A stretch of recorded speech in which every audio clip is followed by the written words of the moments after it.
పట్టభద్రుల ఎమ్మెల్సీ ఎన్నికలపై ప్రజలు ఇచ్చిన తీర్పును స్వీకరిస్తున్నామన్నారు రాష్ట్ర ఐటీ శాఖ మంత్రి శ్రీధర్ బాబు. బీజేపీతో బీఆర్ఎస్ కుమ్మక్కైంది కాబట్టే ఎమ్మెల్సీ ఎన్నికల్లో బీఆర్ఎస్ పోటీ చేయలేదన్నారు.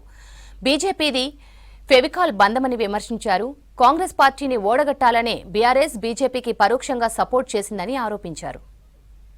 పార్లమెంట్ ఎన్నికలకు సంబంధించి ఏ విధంగానైతే బీజేపీతోని మమేకమై బీఆర్ఎస్ నడిచిందో అదే విధంగా ఈరోజు మరొక మారు తీవ్ర ప్రయత్నం చేసి కాంగ్రెస్ పార్టీ అభ్యర్థిని ఓడగొట్టాలని బీఆర్ఎస్ నాయకత్వం యావత్తు మొత్తం బీజేపీకి సపోర్ట్ చేయడం స్పష్టంగా కనబడతా ఉంది.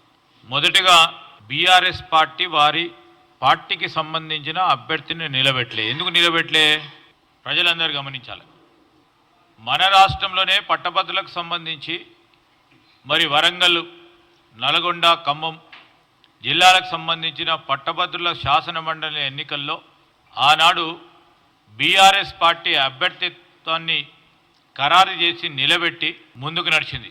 అదేవిధంగా వారి పార్టీకి సంబంధించిన సీనియర్ నాయకుడు, కరీంనగర్ ప్రాంతవాసి, మాజీ సివిల్ సప్లైస్ కార్పొరేషన్కు సంబంధించిన చైర్మన్ ఆనాడు ఆ సర్దార్జీ గారు, రవీందర్ సింగ్ గారు పార్టీ పరంగా ఉన్న సీనియర్ నాయకుడు.